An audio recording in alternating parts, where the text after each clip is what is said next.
Law number 7. The law of defensiveness. We naturally must look after our own interests.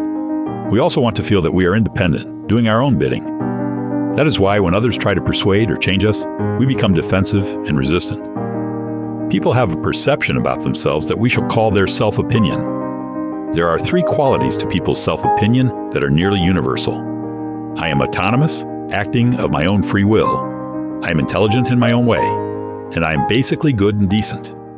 When it comes to the first universal, I'm acting of my own free will. If we join a group, or believe something, or buy a product, it is because we choose to do so. The truth might be that we were manipulated or succumbed to peer pressure. With the second universal, I am intelligent, we may realize we are not on the level of an Einstein, but in our field, in our own way, we are intelligent. With the third universal, I am a good person, we like to see ourselves as supporting the right causes. We treat people well. We are a team player. If we happen to be the boss, and we like to instill discipline in the troops, we call it tough love. We are acting for the good of others. When you try to convince people of something, one of 3 things will happen. First, you might inadvertently challenge a particular aspect of their self-opinion. In a discussion that might turn into an argument, you make them feel stupid or brainwashed or less than good. Second, you can leave their self-opinion in a neutral position, neither challenged nor confirmed. Third, you can actively confirm their self-opinion. Your task is simple. Instill in people a feeling of inner security. Mirror their values. Show that you like and respect them. Make them feel you appreciate their wisdom and experience. All of this works best if the feelings are not completely faked. By exercising your empathy, by getting inside their perspective, see law number 2 for more on this, you are more likely to genuinely feel at least a part of such emotions. Finally, the greatest obstacle you will face in developing these powers comes from a cultural prejudice against the very idea of influence. Why can't we all just be honest and transparent with one another and simply ask for what we want? Why can't we just let people be who they are and not try to change them? Being strategic is ugly and manipulative. There are reasons for that. First, we humans cannot stand feelings of powerlessness. We need to have influence, or we become miserable. Second, most people do not want to expend the effort that goes into thinking about others and figuring out a strategic entry past their defenses. They are lazy. They want to simply be themselves, speak honestly, or do nothing, and justify this to themselves as stemming from some great moral choice. 5 strategies for becoming a master persuader. 1. Transform yourself into a deep listener. In the normal flow of a conversation, our attention is divided.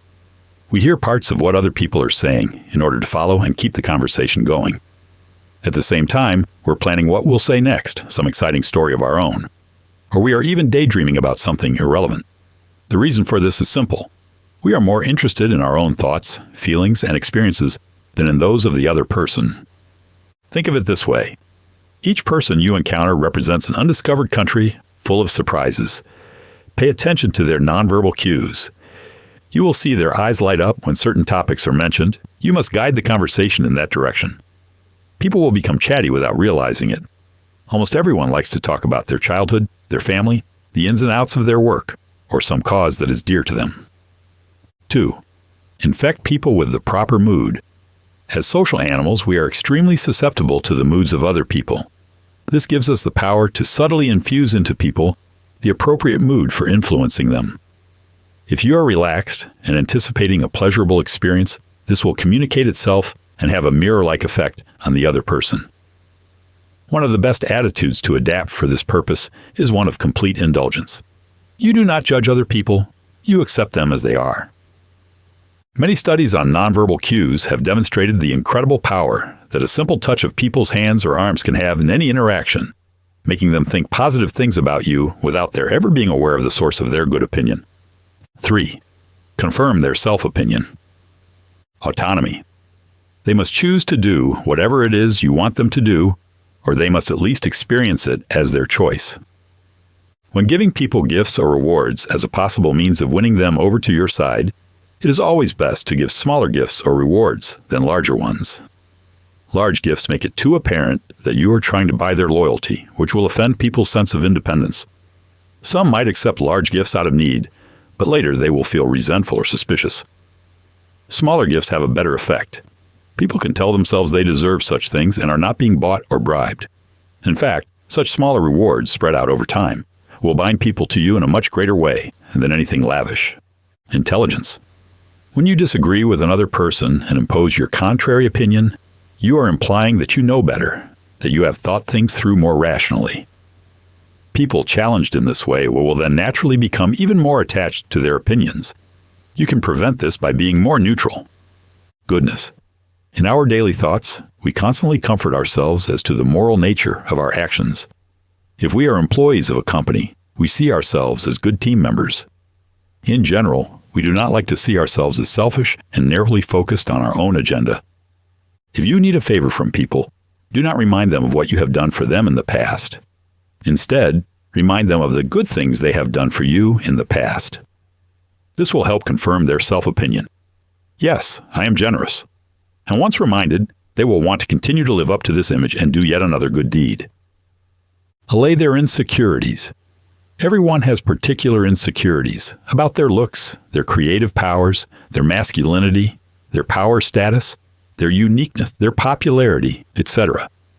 Your task is to get a bead on these insecurities through the various conversations you draw them into. Once you've identified them, you must first be extra careful not to trigger them. It is always better to praise people for their effort, not their talent. Everyone likes to feel that they earned their good fortune through hard work, and that is where you must aim your praise. With those who are your superiors, it is best to simply agree with their opinions and validate their wisdom.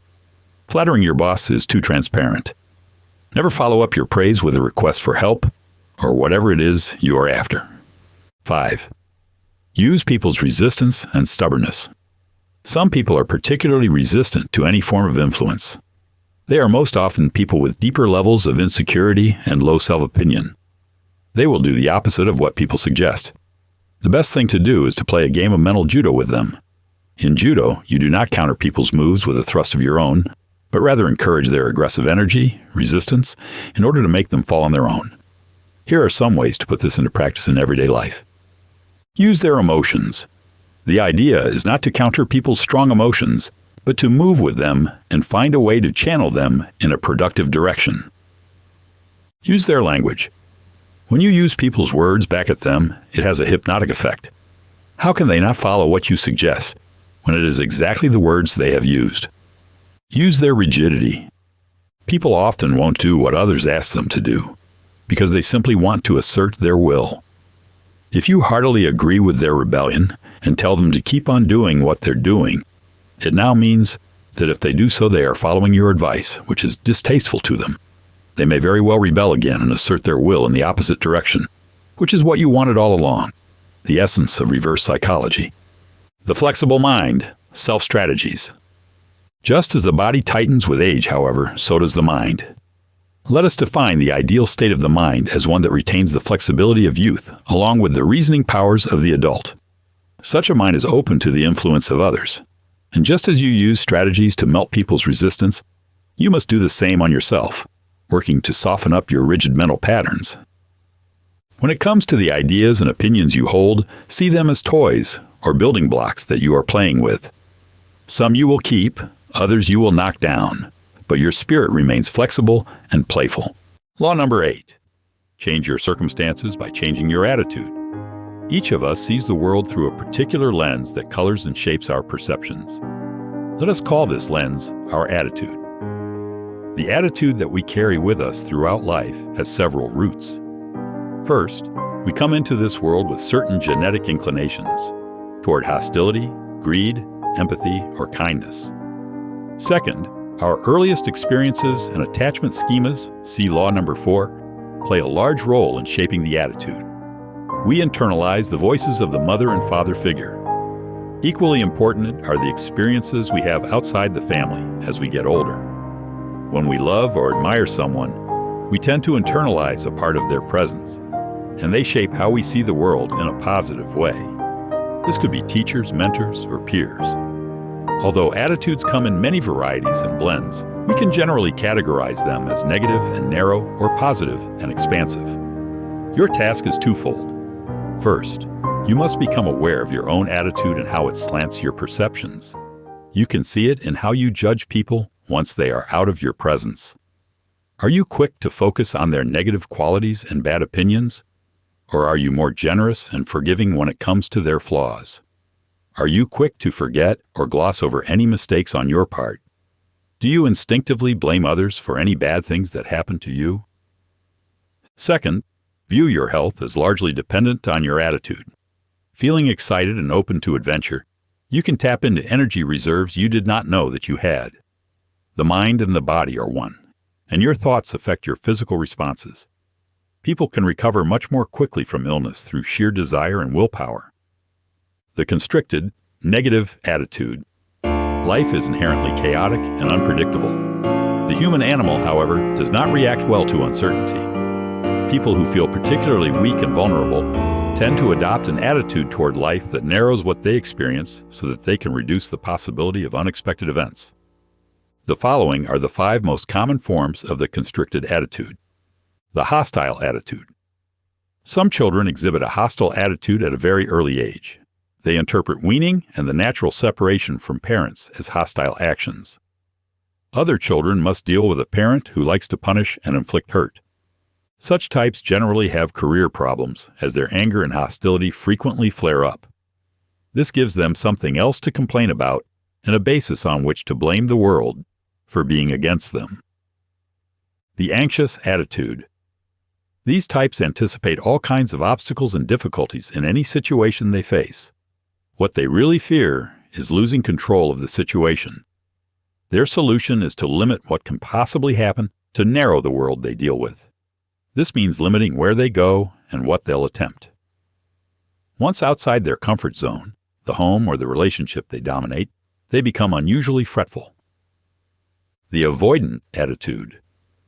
People with this attitude see the world through the lens of their insecurities, generally related to doubts about their competence and intelligence. Perhaps as children, they were made to feel guilty and uncomfortable with any efforts to excel and stand out from siblings. Or they were made to feel bad about any kind of mistake or possible misbehavior. What they came to dread most was the judgment of their parents. As these people get older, their main goal in life is to avoid any kind of responsibility or challenge in which their self-esteem might be at stake and for which they can be judged. The depressive attitude. As children, these types did not feel loved or respected by their parents. For helpless children, it is too much to imagine that their parents could be wrong or flawed in their parenting. Even if unloved, they still are dependent on them. And so their defense is to often internalize the negative judgment and imagine that they are indeed unworthy of being loved, that there is something actually wrong with them. Never try to lift up depressive people by preaching to them about the wonderfulness of life. Instead, it is best to go along with their gloomy opinion of the world while subtly drawing them into positive experiences that can elevate their moods and energy without any direct appeal. The resentful attitude. As children, these types never felt they got enough parental love and affection. They were always greedy for more attention. The expansive, positive attitude. Now more than ever, people focus on their specific problems, their depression, their lack of motivation, their social inadequacies, their boredom. But what governs all of these seemingly separate problems is our attitude, how we view the world on a daily basis. It is how we see and interpret events. Improve the overall attitude and everything else will elevate as well. Creative powers, the ability to handle stress, confidence levels, relationships with people. Here is your roadmap to expand what you see and what you experience. How to view the world. See yourself as an explorer. You leave all the certainty behind you. You are in continual search of new ideas and new ways of thinking. How to view adversity. Our life inevitably involves obstacles, frustrations, pain, and separations. How we come to handle such moments in our early years plays a large role in the development of our overall attitude toward life. Every setback was a chance to grow and develop. Although adversity and pain are generally beyond your control, you have the power to determine your response and the fate that comes from that. How to view yourself. As we get older, we tend to place limits on how far we can go in life. Over the years, we internalize the criticisms and doubts of others. You do not need to be so humble and self-effacing in this world. Such humility is not a virtue, but is rather a value that people promote to help keep you down. Whatever you are doing now, you are in fact capable of much more. And by thinking that, you will create a very different dynamic. How to view your energy and health. Although we are all mortal and subject to illnesses beyond our control, we must recognize the role that willpower plays in our health. When we fall in love or feel excited by our work, suddenly we have more energy and recover quickly from any illnesses. When we are depressed or unusually stressed, we become prey to all kinds of ailments. How to view other people.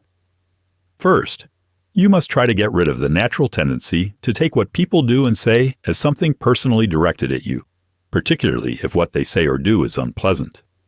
Even when they criticize you or act against your interests, more often than not, it stems from some deep earlier pain they are reliving.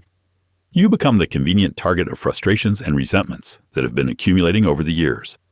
They are projecting their own negative feelings. If you can view people this way, you will find it easier to not react and get upset or become embroiled in some petty battle. If the person is truly malicious, by not becoming emotional yourself, you will be in a better place to plot the proper countermove. Finally, think of the modern concept of attitude in terms of the ancient concept of the soul. The soul is not the mind or the body, but rather the overall spirit we embody, our way of experiencing the world. It is what makes a person an individual, and the concept of the soul was related to the earliest ideas of personality. Under this concept, a person's soul could have depths.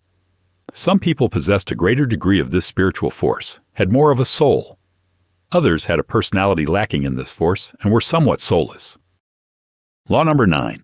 The law of repression. Confront your dark side.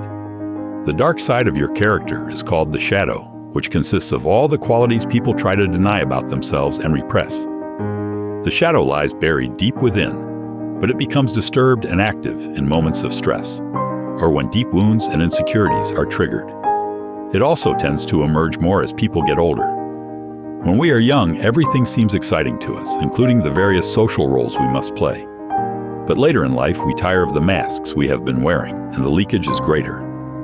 The shadow is created in our earliest years and stems from two conflicting forces that we felt. First, we came into this world bursting with energy and intensity. We did not understand the difference between acceptable and unacceptable behavior. We only experienced natural impulses. Some of these impulses were aggressive. We wanted to monopolize our parents' attention and receive much more of it than our siblings. At the same time, we were completely vulnerable and dependent on our parents for survival. We watched our parents with eagle eyes, noting every signal of approval and disapproval on their faces. They would chastise us for having too much energy and wish we could sit still. They sometimes found us too willful and selfish. They felt that other people were judging them by the behavior of their children. So they wanted us to be nice, to put on a show for others, to act like the sweet angel. They urged us to be cooperative and play fairly, even though at times we wished to behave differently. They encouraged us to tone down our needs, to be more of what they needed in their stressful lives. They actively discouraged our tantrums and any form of acting out. As we got older, these pressures to present a particular front came from other directions, peers and teachers. It was fine to show some ambition, but not too much of it, or we might seem antisocial. We could exude confidence, but not too much, or we would seem to be asserting our superiority. The need to fit into the group became a primary motivation, and so we learned to tamp down and restrain the dark side of our personality. Concealing this dark side requires energy. It can be draining to always present such a nice, confident front. And so the shadow wants to release some of the inner tension and come back to life. You must become adept at recognizing such moments of release in others and interpreting them, seeing the outlines of the shadow that now come forward. The following are some of the most notable signs of such release. Contradictory behavior. It consists of actions that belie the carefully constructed front that people present. For instance, a person who preaches morals is suddenly caught out in a very compromising situation. Emotional outbursts. A person suddenly loses his or her habitual self-control and sharply expresses deep resentments or says something biting and hurtful. In the aftermath of such a release, they may blame it on stress, They may say they did not mean any of it, when in fact the opposite is the case. The shadow has spoken. Vehement denial. The only way that something unpleasant or uncomfortable in our unconscious can reach the conscious mind is through active denial. We express the very opposite of what is buried within. This could be a person fulminating against homosexuality, when in fact he or she feels the opposite. Accidental behavior. When people are drunk and behave differently, often it is not the alcohol that is speaking, but the shadow. Over-idealization. Let us say we believe in some cause, such as the importance of transparency in our actions, particularly in politics. Or we admire and follow the leader of just such a cause. We gloss over any faults, inconsistencies, or possible downsides.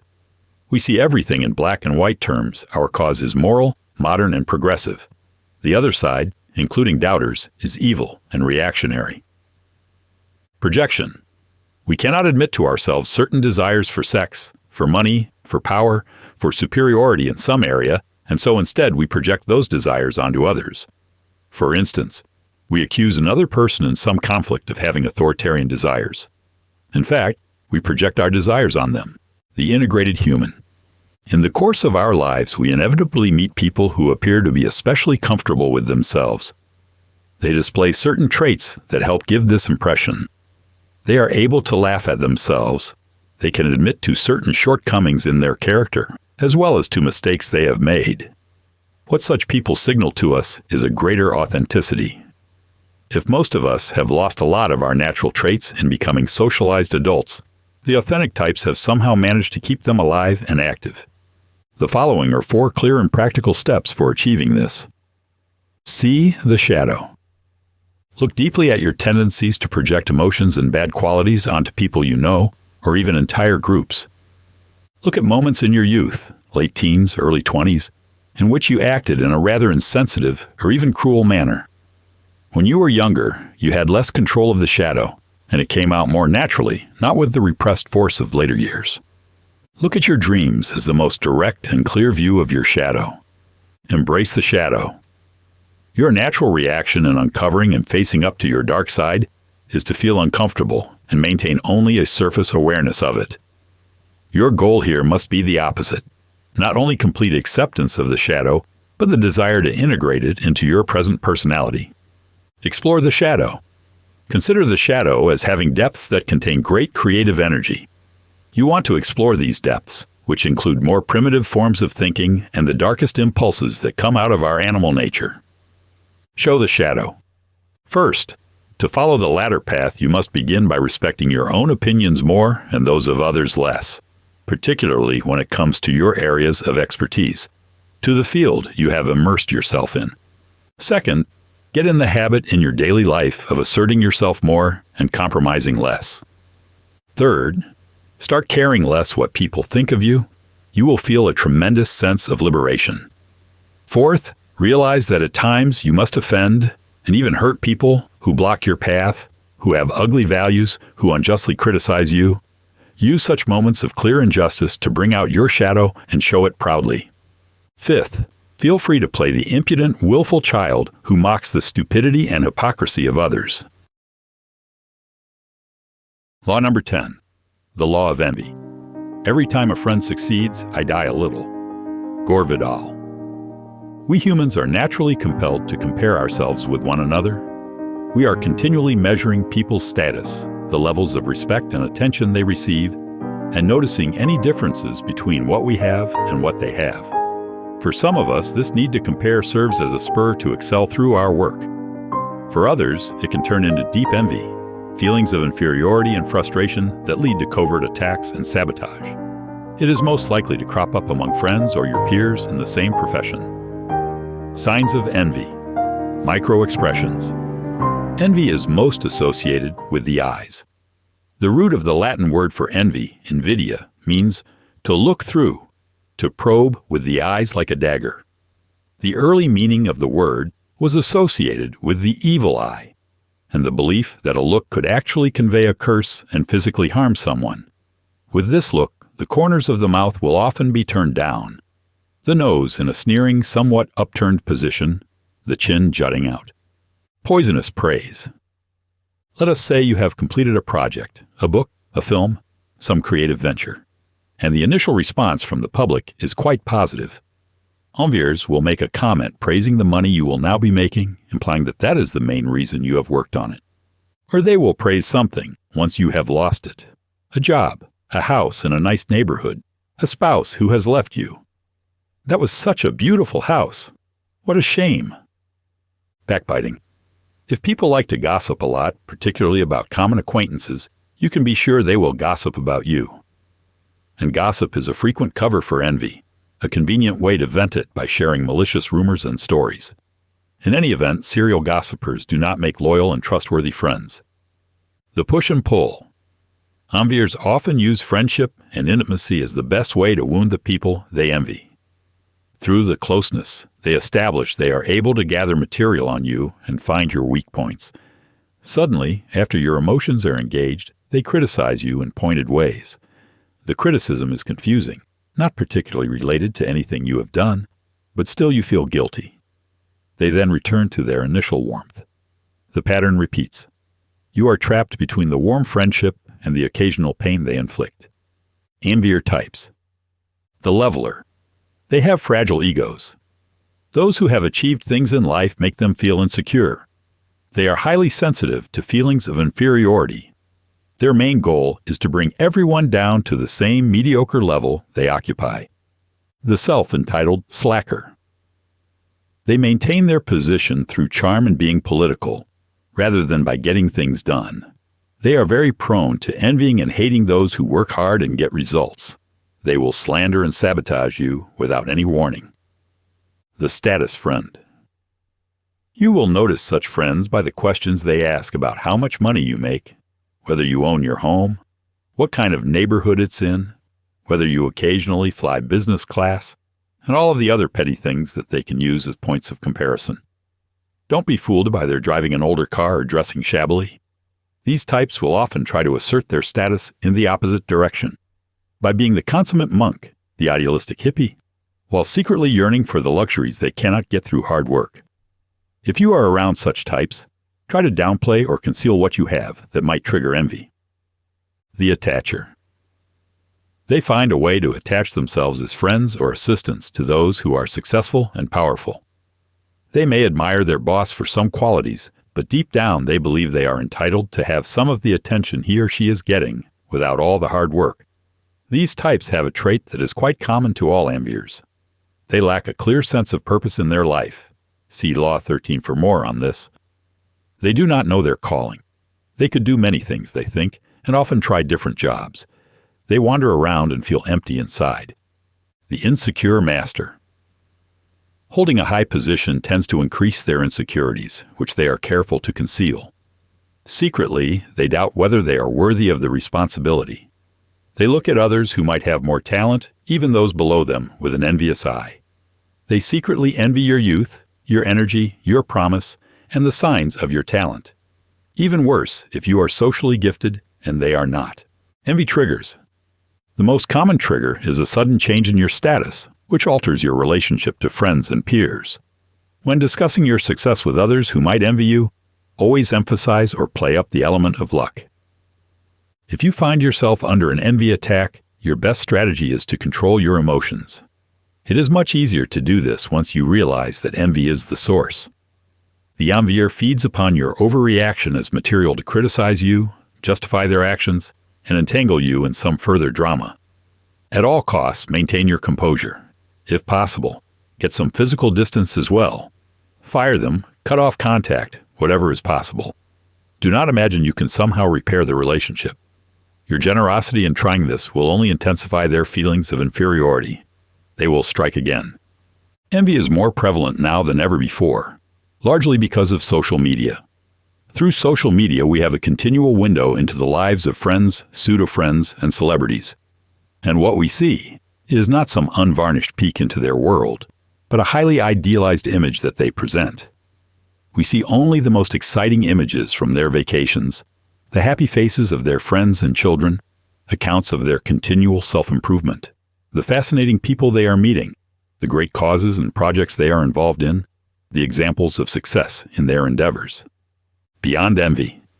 move closer to what you envy. We only see and hear of their triumphs, their new relationships, their brilliant ideas that will land them a gold mine. If we moved closer, if we saw the quarrels that go on behind closed doors or the horrible boss that goes with that new job, we would have less reason to feel envy. Engage in downward comparisons. You normally focus on those who seem to have more than you, but it would be wiser to look at those who have less. They live in harsher environments, deal with more threats to their lives, and have deeper levels of insecurity about the future. You can even look at friends who have it much worse than you. This should stimulate not only empathy for the many who have less, but also greater gratitude for what you actually possess. Practice Mitfreude, the philosopher Friedrich Nietzsche called Mitfreude joying with. We can train ourselves to actively imagine how it must feel to others to experience their happiness or satisfaction. Transmute envy into emulation. Having a sense of purpose, a feel for your calling in life, is a great way to immunize yourself against envy. You are focused on your own life and plans, which are clear and invigorating. What gives you satisfaction is realizing your potential, not earning attention from the public, which is fleeting. You have much less need to compare. Your sense of self-worth comes from within, not from without. Admire human greatness.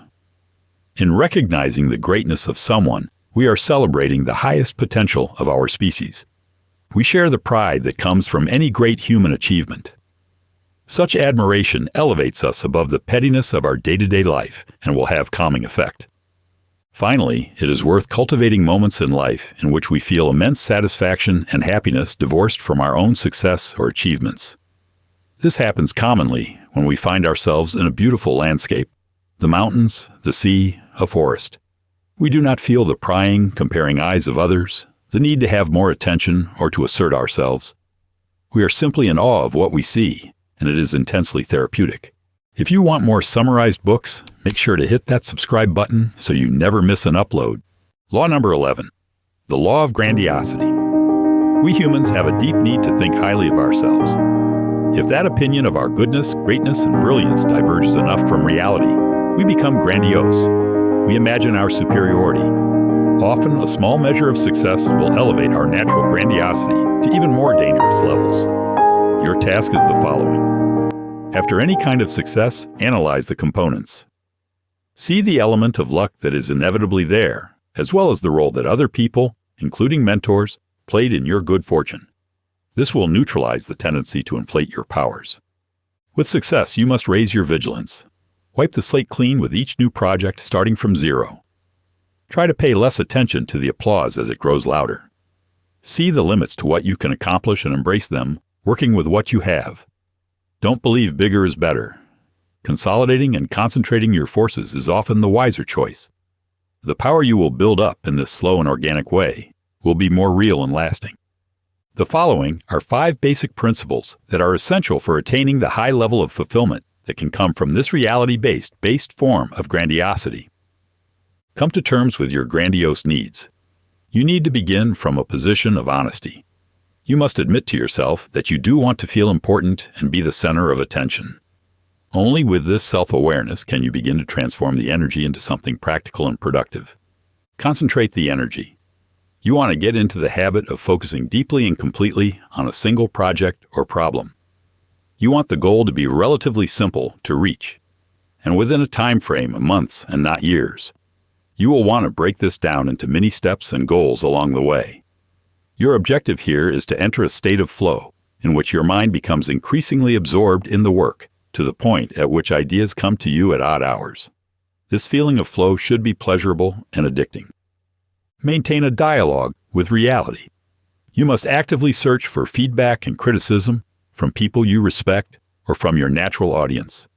You want to hear about the flaws and inadequacies in your plan, for that is the only way to improve your skills. If the project fails to have the results you imagined or the problem is not solved, embrace this as the best way to learn. Analyze what you did wrong in depth, being as brutal as possible. Seek out calibrated challenges. Your goal with practical grandiosity is to continually look for challenges just above your skill level. If the projects you attempt are below or at your skill level, you will become easily bored and less focused. If they are too ambitious, you will feel crushed by your failure. However, if they are calibrated to be more challenging than the last project, but to a moderate degree, you will find yourself excited and energized. Let loose your grandiose energy. Once you have tamed this energy, made it serve your ambitions and goals, you should feel safe to let it loose upon occasion. Think of it as a wild animal that needs to roam free now and then, or it will go mad from restlessness. What this means is that you occasionally allow yourself to entertain ideas or projects that represent greater challenges than you have considered in the past. You feel increasingly confident and you want to test yourself. Consider developing a new skill in an unrelated field, or writing that novel you once considered a distraction from the real work, or simply give freer rein to your imagination when in the planning process. Law number 12, the law of gender rigidity. All of us have masculine and feminine qualities. Some of this is genetic, and some of it comes from the profound influence of the parent of the opposite sex. But in the need to present a consistent identity in society, we tend to repress these qualities over identifying with the masculine or feminine role expected of us. We are all born as complete beings, with many sides to us. We have qualities of the opposite sex, both genetically and from the influence of the parent of the other gender. Our character has natural depths and dimensions to it. When it comes to boys, studies have shown that at an early age they are actually more emotionally reactive than girls. They have high degrees of empathy and sensitivity. Girls have an adventurous and exploratory spirit that is natural to them. They have powerful wills, which they like to exert in transforming their environment. As we get older, however, we have to present to the world a consistent identity. We have to play certain roles and live up to certain expectations. We have to trim and lop off natural qualities. Boys lose their rich range of emotions and in the struggle to get ahead, repress their natural empathy. Girls have to sacrifice their assertive sides. They are supposed to be nice, smiling, deferential, always considering other people's feelings before their own. A woman can be a boss, but she must be tender and pliant, never too aggressive. The original man-woman. The return to your original nature contains elemental power. By relating more to the natural feminine or masculine parts within you, you will unleash energy that has been repressed. Your mind will recover its natural fluidity. You will understand and relate better to those of the opposite sex. And by ridding yourself of the defensiveness you have in relation to your gender role, you will feel secure in who you are. This return requires that you play with styles of thinking and acting that are more masculine or feminine, depending on your imbalance. Masculine and feminine styles of thinking. Masculine thinking tends toward focusing on what separates phenomena from one another and categorizing them. It prefers to look at things from the outside, with emotional detachment. The masculine way of thinking tends to prefer specialization, to dig deep into something specific. Feminine thinking orients itself differently. It likes to focus on the whole, how the parts connect to one another, the overall gestalt. In looking at a group of people, it wants to see how they relate to one another. Instead of freezing phenomena in time in order to examine them, it focuses on the organic process itself, how one thing grows into another. In business, Warren Buffett is an example of someone who blends the two styles. When he considers buying a company, he breaks it down into its component parts and analyzes them in statistical depth. But he also tries to get a feel for the overall gestalt of the business, how the employees relate to one another, the spirit of the group as instilled by the man or woman at the top, a lot of the intangibles most business people ignore. He looks at a company from both the outside and the inside. Almost all people will lean more toward one style of thinking. What you want for yourself is to create balance by leaning more in the other direction. If you are more on the masculine side, you want to widen the fields you look at, finding connections between different forms of knowledge. In looking for solutions, you want to consider more possibilities, give greater time to the deliberative process, and allow for freer associations. If you lean more in the feminine direction, you need to be capable of focusing and digging into specific problems, tamping down the impulse to widen your search and multitask. You have to find pleasure in boring into one aspect of a problem.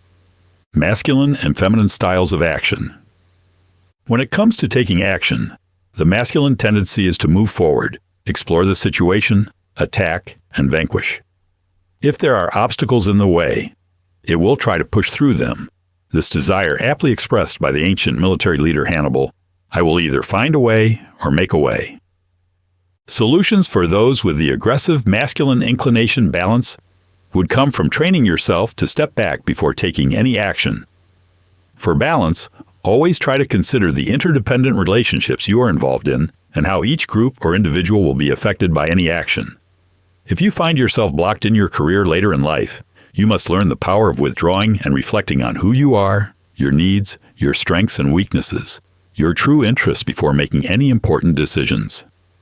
When confronted with a problem or the need to take action, the feminine style often prefers to first withdraw from the immediate situation and contemplate more deeply the options.